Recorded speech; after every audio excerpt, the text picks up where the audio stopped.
Well, thank you, and it's good to see everybody this morning. I hope everybody had a nice Thanksgiving. Our talk today is practicing the presence in a life of joy. So basically, we need to begin with the very beginning that most people find hard to imagine, and that is our basic nature. You, Mary, are made in the image and likeness of God, the Creator. Every one of us can say that. I am made in the image and likeness of God. So what does that mean? It means that in the beginning, when we were created, we were energy beings, not physical. Pure bundles of energy. And that energy had a mind. That mind could say, I am. That was the beginning of ourselves as a soul. That spirit then began to manifest as a realistic being that was going to manifest throughout all of creation. That was the living soul. We pray here, we say at the end of the service, wherever I am, God is, and all is well. We're victims of our language in many ways. Let me read something that we've already repeated. Surely the presence of the Lord is in this place. I feel his mighty power and his grace. In our unconscious mind, the way we were raised, that insinuates separation. Surely I am in this place. If you know yourself to be godly, and there is no separation, there's only one, surely I am in this place. I can feel my mighty power and grace. Do you see what I mean about how words unconsciously insinuate separation? So we've got to continually remind ourselves that there is no separation. So, we're God, made in the image and likeness of God. The same power, the same energy, the same consciousness. What does it feel like? Which one of you feel like that you have participated in creating this sun, this planet, this universe? Which one of you really feel that? We've got a lot to overcome with in the physical body. We have become so immersed in the material world. So how can we achieve getting back into that presence, which is our own reality, made in the image and likeness of God in the beginning? We have been raised in a scripture, the Bible, the Old Testament, and we have two parents, Adam and Eve. But in Hebrew language, it wasn't Adam, one person, it was Adamu, and it literally translates as the beings. Okay? Adam, as an individual, came later, after that first paragraph, in the Hebrew language. So right there, if we begin to study, we'll say that the beings, all that beings, everything created in the beginning at the same time, in the image and likeness of. So, how do we start beginning to get back into that consciousness? And it's very simple. We start by using our imagination. Okay? We should not think of ourselves other than being in the image and likeness of God. And every time we start falling back into this idea of separation, this idea, oh, poor me, I'm just this poor physical body, Oh, poor me, I walk with a limp, which I do. So you see, I haven't overcome what I'm talking to you about myself. I'm still working on it.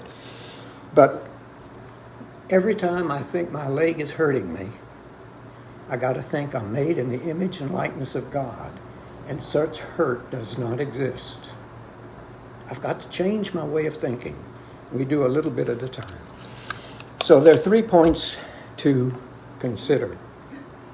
Number 1, getting into the presence requires using your imagination.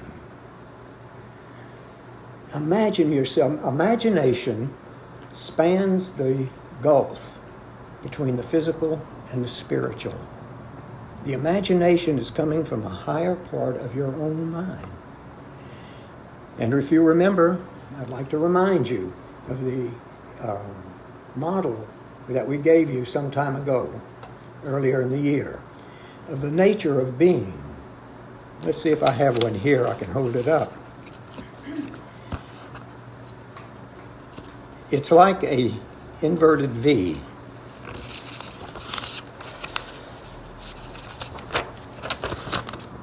Okay? The very point of that B is our conscious mind.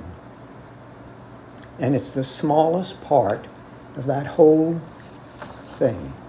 And as you move up in your mind, as you begin to regain your consciousness, you move through the subconscious into the superconscious mind. Those are spiritual terms. When you get up here, which we call Christ consciousness, you're right there next to God. Which one of us now can say, if you know me, you know God? Jesus of Nazareth came to teach us, not them 2,000 years ago, but each one of us. So when he was saying, you know me, you know God, he was also saying, you can too. You can be that. Peter asked him, how do we get in that mind that is yours? He said, go in the closet, close the door, and pray and meditate. Think about it. If Peter could have the mind that was in Jesus, we would know him as Peter the Christ. He's not just talking to Peter, he's talking to each one of us. Every lesson there wasn't to the apostles and disciples, he's talking to us. So, we can raise into the mind we were born with, and that is the superconsciousness, the Christ mind. And Christ was not his name, it's a description. To know yourself, to be yourself, and yet one with God. It's a Greek word, Christ, not a Hebrew. So begin to imagine what it's like if you were part of the creation of everything in this universe. We were there. Okay.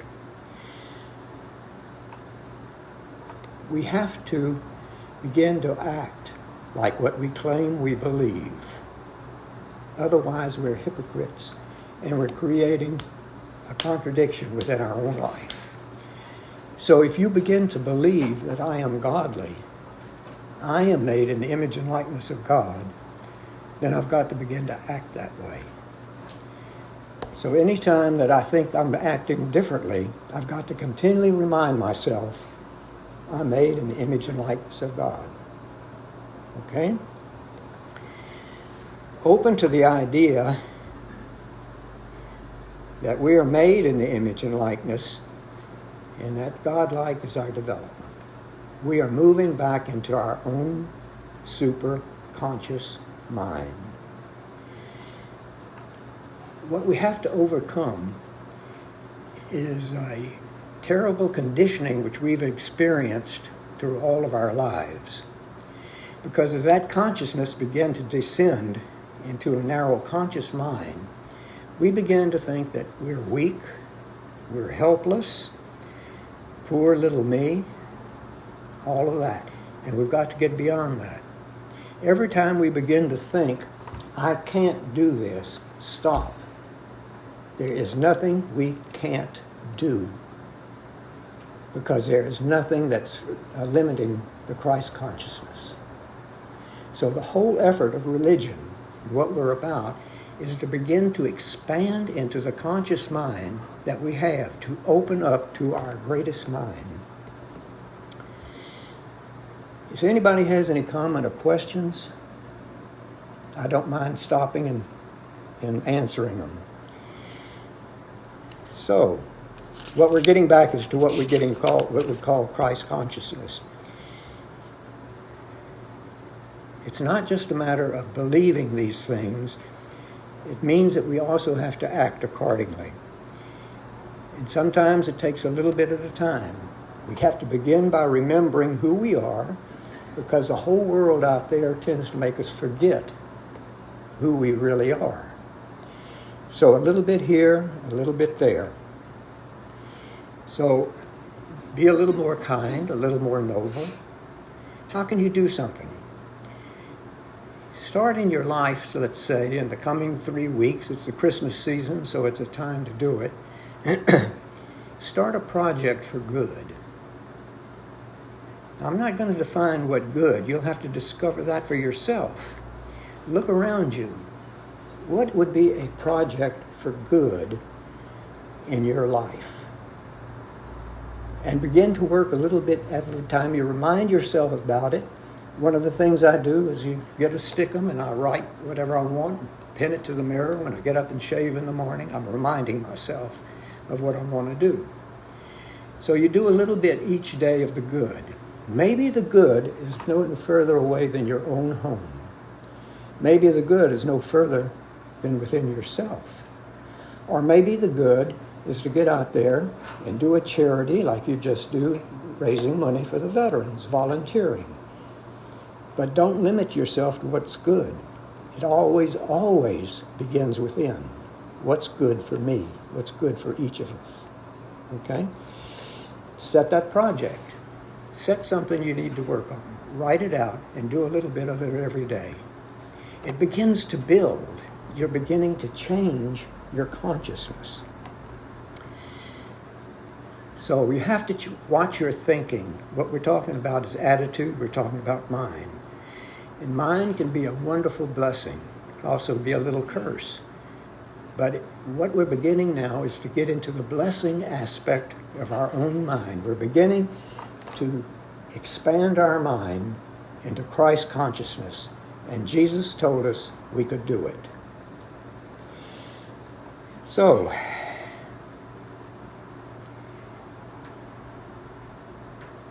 one of the big things that we have to begin to achieve in our life is balance. It's a little time for rest, a little time for work, a little time for sleep, relaxation. A balanced life helps to avoid getting into a groove, which can lead getting into a rut. So always try to keep balance in your life. So we're talking about attitude, being optimistic, being prayerful. Have a song that you like. Many of the people I know that have been in spiritual work are always humming to themselves. And if they're by themselves and they know the song, they sing it. But that helps to avoid the distractions from all around us if you're constantly humming a little bit of your favorite song. So pick a song you like and start humming it all the time. We're acting as if we're creating something, okay? And that means we have to be patient. Patience doesn't mean that we're just being passive and we're going to endure something until we get beyond it. Patience is a creative thing, like a sculptor or a painter, somebody that is doing something and you've got to do it step by step. And you have the patience to do it because you want the finished product to be perfect. So be patient with yourself first and just take this step by step. So we're moving right along here faster than I thought. But when we begin to expand our awareness, we begin to enter into a realm of joy, bliss. The natural result of getting closer and closer to God, to our own superconscious mind, is joy, is ecstasy. The Hebrews had a word for it. Hitlahavut means the ecstasy of ecstasy. And that came from the prophets who were able to gain that consciousness step by step. So we hear a psalm says, let me make a joyful noise to him with songs of praise, Psalm 95. Buddha says when the mind is pure joy, everything follows. Joy, said St. Paul, is one of the fruits of the Spirit. So as you begin to move more and more into that Spirit, not something outside of yourself, but your own spirit, made in the image and likeness of God, the result is more and more increasing joy and ecstasy.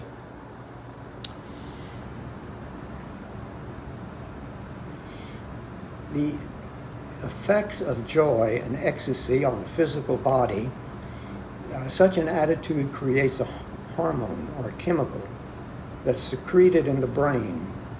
It's called by the Sanskrit, the Hindu word, ananda. Now, science picked it up on that, and they called it anandamide. The Hebrew word ananda means bliss. So, we can kind of help that along with a food. There are foods that can help produce ananda or help to distribute it in throughout the body. The Mayan Indians of Central America knew about that food. It's called cocoa, pure cocoa. So one of the formulas you can use to help to stimulate the ananda in your own brain is to drink cocoa. So I have a little formula here, 4 tablespoons of raw cocoa, a half a tablespoon of cinnamon, a teaspoon of cayenne pepper.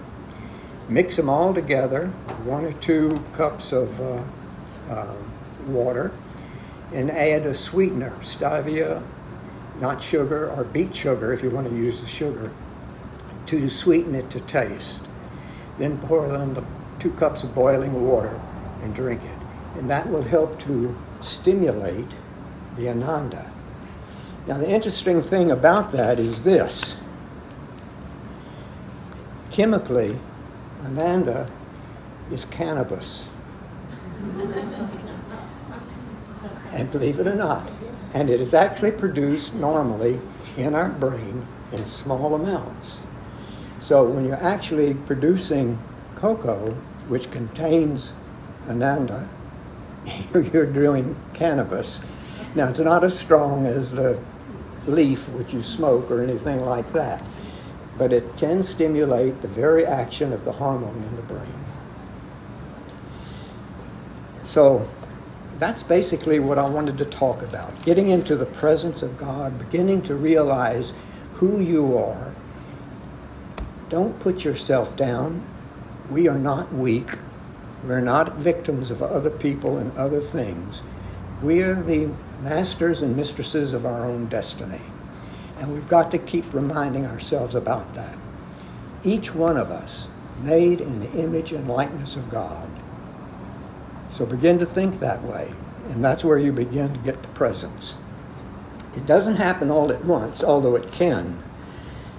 When Jesus told Peter he could have the mind that was in Jesus, which is Christ consciousness, go in the room, close the door, and pray and meditate.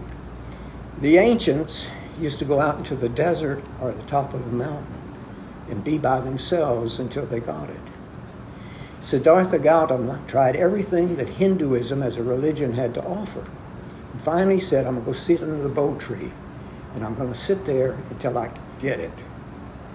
So basically what he was telling them, that he went and isolated himself into prayer and meditation until he got it.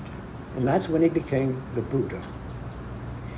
Jesus, the man, came out of the desert. After 30 years of study, we're told, by certain literature, even Christian literature, if you want to dig deep enough, studied in Egypt, Persia, and India. went into the desert, he got it, and then he came back. And that's when he showed up at the River Jordan, was baptized by John, and began his ministry. So if you really want to do it, find a place where you can be by yourself for how long it takes. But in the meantime, if you can't do that, set aside a few minutes each day where you're going to be by yourself and you're going to be quiet your body and quiet your mind, however long it takes. And the more you practice it, the shorter it takes to get there. But do something every day. And that's how you begin to realize the presence. And as you do that, and you begin to do good works, whatever it might be, you begin to expand your consciousness, and you begin to see more of the creation that we live in. And you're a part of it. And you help to create it, the better part. So that's all I have to say. If anybody has any questions or comments, why, don't hesitate. Yeah, what was that recipe again? The what? Your recipe again, your recipe. Oh, the recipe. All right. 4 tablespoons of raw cocoa, a half a teaspoon of cinnamon, a 1/4 teaspoon of cayenne pepper. Then you have a little sweetener that you want to add to it, whatever. You can add the sweetener coming and going depending on your taste. And then you stir and pour in 1 cup of boiling water. Just one cup? 1 cup. Well, we're just making 1 cup at a time. It's keeps it from. Andy on your Facebook, she'll put the recipe on there. I'll post it in the Unity. There you go. The Mayan Indians used to brew that up, according to the Spanish, when all of their festivals and celebrations, they used ananda, cocoa. Ananda comes from India, cocoa comes from the Mayans. Anybody else? I'm curious why the cayenne, do you think? Why the cayenne pepper? It's to the taste. That's Okay. what they, but it's only a 1/4 teaspoon, not much. It's a stimulant too, isn't it? It's a stimulant too, yes. Yeah. It is definitely a stimulant. Well, thank you very much. It's good to see you all, and I wish you all a very Merry Christmas and look forward to a happy and prosperous New Year as well. Thank you.